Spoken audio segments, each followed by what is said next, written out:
Tayo ditong mga kinatawan ay ibinoto lamang ng ilang libong Pilipino. Ngunit ang kasama natin ngayon ang Pangulong Duterte, ang most voted Philippine leader ng 2016. At ang kanyang anak, Vice President Sara Duterte, ang most voted Philippine leader naman ngayong 2022.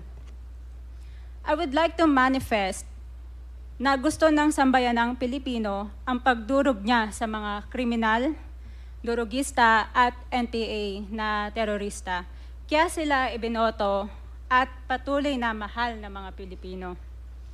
Kaya gusto natin ng patas na hearing. Sana sinama natin dito ang libo-libong mga magulang na ang mga anak ay biniktima ng mga durugista.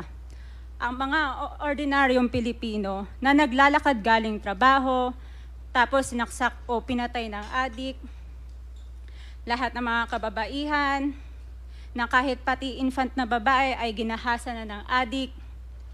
Libo-libo rin ang kanilang mga magulang at mahal sa buhay na wala dito ngayon. Awang-awa ang mga Pilipino sa mga inosenteng pamilyang na ito, kaya niluklok ng bansa ang Pangulong Duterte. Ang drug war ng Pangulo ay policy lamang. Hindi ito natupad kung hindi ito pinondohan ng Kongreso ng 6 na taon.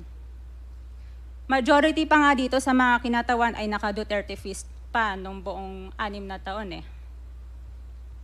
Ang Duterte Youth Party List po ay patuloy na naninindigan sa Pangulong Rodrigo Duterte at pangalawang Pangulo, Sara Duterte, na naglingkod ng maayos, dumurog sa mga durugista, kriminal at NPA na terorista para proteksyonan ang milyon-milyong Pilipino.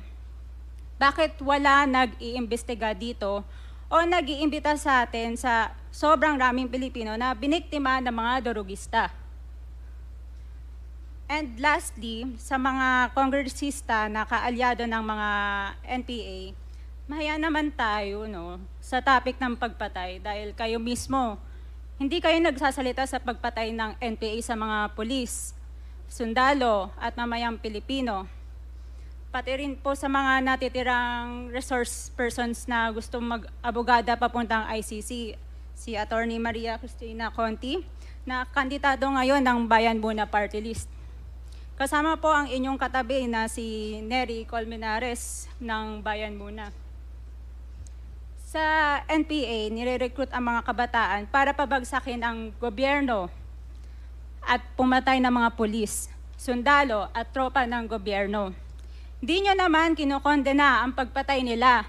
Ang kinokondena nyo ngayon ay ang dalawang naging most trusted leaders ng bansa na todo effort protektahan ang milyong-milyong mga Pilipino.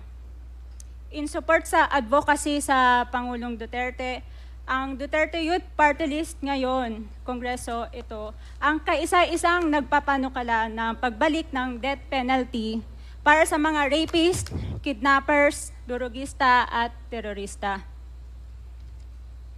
In behalf of the Duterte Youth Party List, kami ay nagpapasalamat sa todong suporta ng Pangulong Duterte at VP Sara Duterte sa mga tropa ng gobyerno at sa pagdurog nyo sa mga kriminal, durugista at NPA na terorista.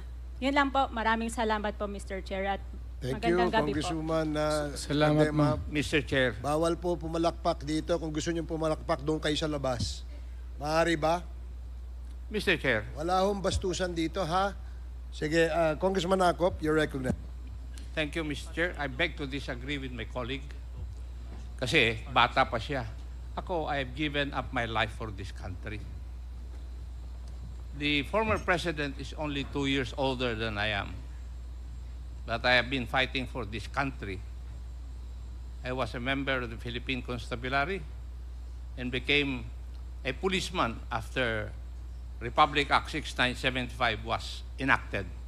This statement of my colleague betrays her ignorance.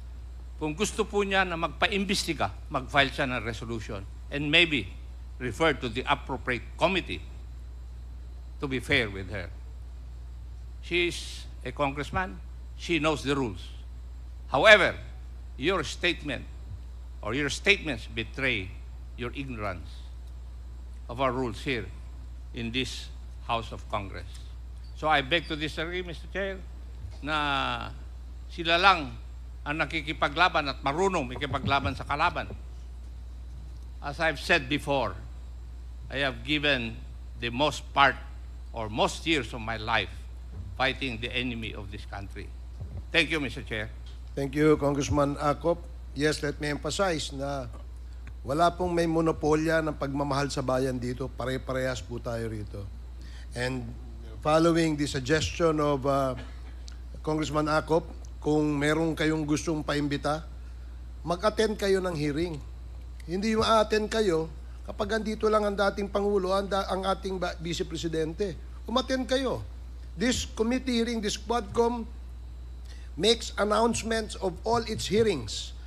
And from here on, we want to see you in our hearing, and please submit to the committee secretary all the persons you want to be invited. Wala hong ano yan, wala hong ano yan. Kung sino yung gusto niyang imbitahan, pwede po yan. Gusto ko lamang pong liwanagin na wala hong may monopolya sa pagmamahal sa bayan dito. Hindi kayo, hindi kami. Pare-parehas tayo nagmamahal sa bayan. Pare-parehas tayo nagseserbisyo eh. Diba? Huwag niyo sabihin mas magaling kayo. Dahil kami, hindi naman namin sasabihin magaling kami. Pero kung pagmamahal sa bayan, pare-parehas tayo. Huwag niyong sosolohin yan. Dahil magagalit si Congressman Dan Fernandez.